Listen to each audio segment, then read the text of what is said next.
Bazinga. Bazinga.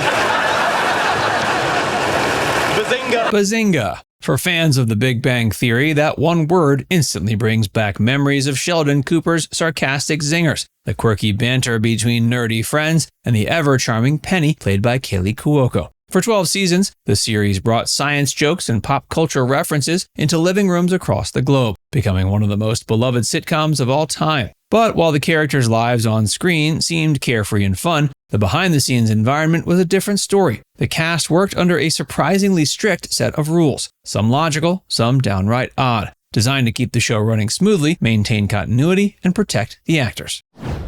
Scripts were sacred and improv was forbidden. Penny. Penny. Penny. What? You're an actress, correct? I'm not an actress. I'm an actress.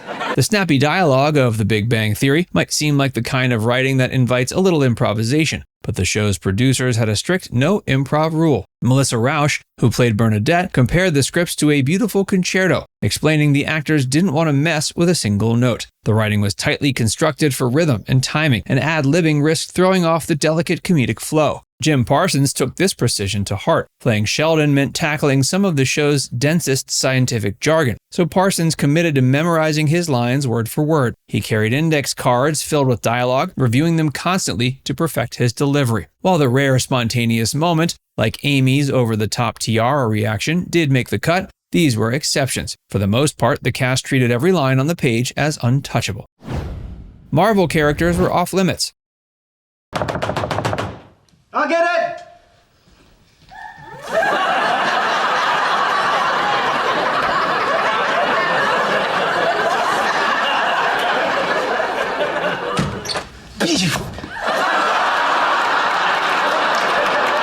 Oh no!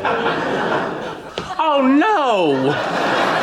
Make way for the fastest man alive! Oh no! See, this is why I wanted to have a costume meeting. To anyone watching closely, it was obvious that The Big Bang Theory's geeky ensemble had a soft spot for DC Comics. Sheldon dressed up as the Flash, posters of Superman and Batman covered their walls, and Stewart's comic book shop overflowed with DC merchandise. But where was Marvel? The answer wasn't an oversight, it was a rule. Warner Brothers, the studio behind the sitcom, also owns DC Comics, which meant those characters were easily licensed for use. Marvel characters, however, would require expensive and complicated licensing agreements, and the studio wasn't willing to jump through those hoops. As a result, Marvel only got the occasional verbal nod or a cameo from Stan Lee himself in Season 3, but the costumes, posters, and merchandise stayed strictly DC.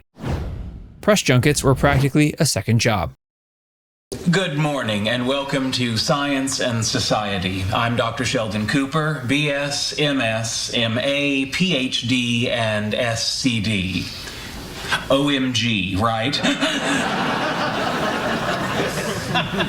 Perhaps that joke was a little too hippy-dippy for this crowd. Being part of the cast of The Big Bang Theory wasn't just about memorizing lines and showing up for filming. The stars were also contractually obligated to promote the series, and it wasn't optional. Interviews, late-night appearances, international press tours, and convention panels became a regular part of their schedules. Even when the cast members were promoting other projects, they were expected to give The Big Bang Theory a mention. For some, this was fun. Kunal Nayyar fondly remembered an international press trip to Brazil, describing the crowd of hundreds who gathered outside their hotel as, quote, like being the Queen of England. But others, like Johnny Galecki, found it stressful. He admitted he often lost sleep before high-profile talk show appearances, nervous about being himself rather than hiding behind Leonard. Practical jokes were banned after one went wrong.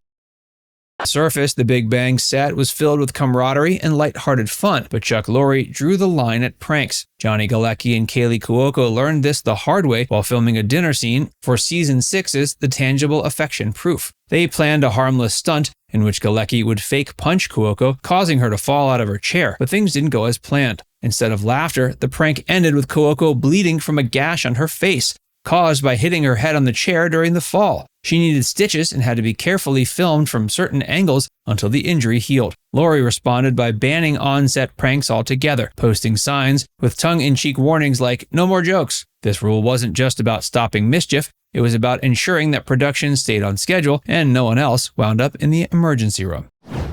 Cast members had to stay humble. Leonard, prepare to be humbled and weep at the glory of my genius. Nope, it was better before. Look at it.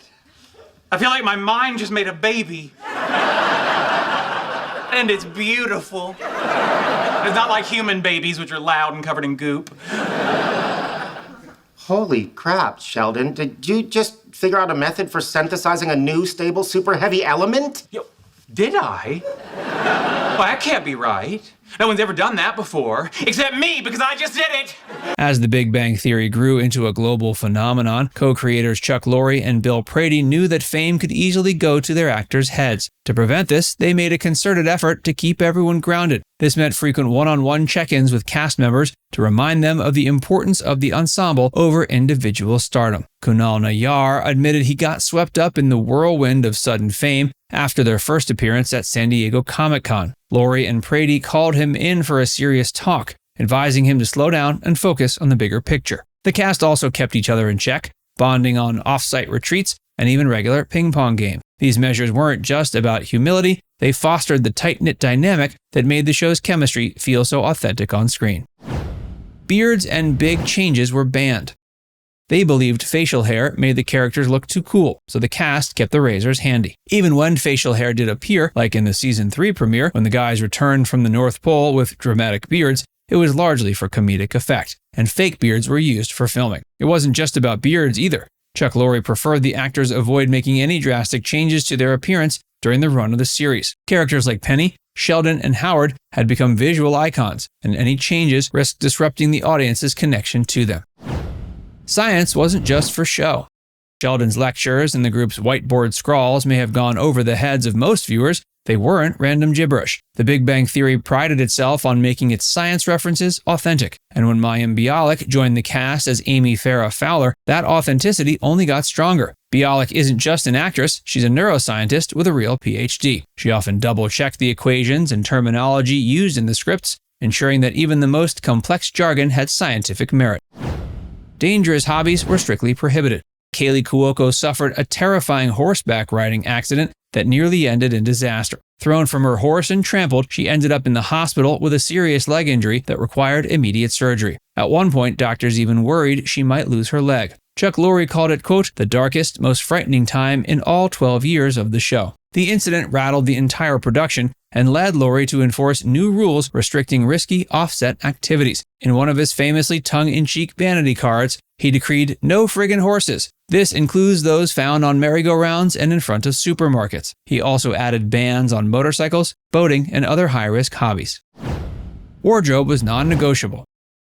Most epic wardrobe room, I think, ever. Everyone has their own wall. You got Raj over here, all his sweater vests. You got Leonard on this side. I think this robe might be one of the most famous robes in television. It's that and Archie Bunker. Leonard's robe. Star Trek? Checking out Star Trek. I got it right. From Howard's colorful skinny jeans to Amy's layered button-up ensembles, The Big Bang Theory's costumes were as much a part of the characters as their catchphrases. But those distinctive wardrobes came with a price. Simon Helberg often joked about the struggle of wearing Howard's tight pants, admitting he sometimes needed assistance, and even butter to pull them on. Mayim Bialik also recalled sweating under Amy's heavy outfits, which rarely changed despite the seasons on screen. These weren't comfortable choices, but they were consistent, and consistency was key. Once the characters' looks were set in the early seasons, they were locked in, regardless of how uncomfortable it got for the actors. Performing for a live studio audience. Imagine your problems are a pen. Okay. Now imagine you're holding that pen.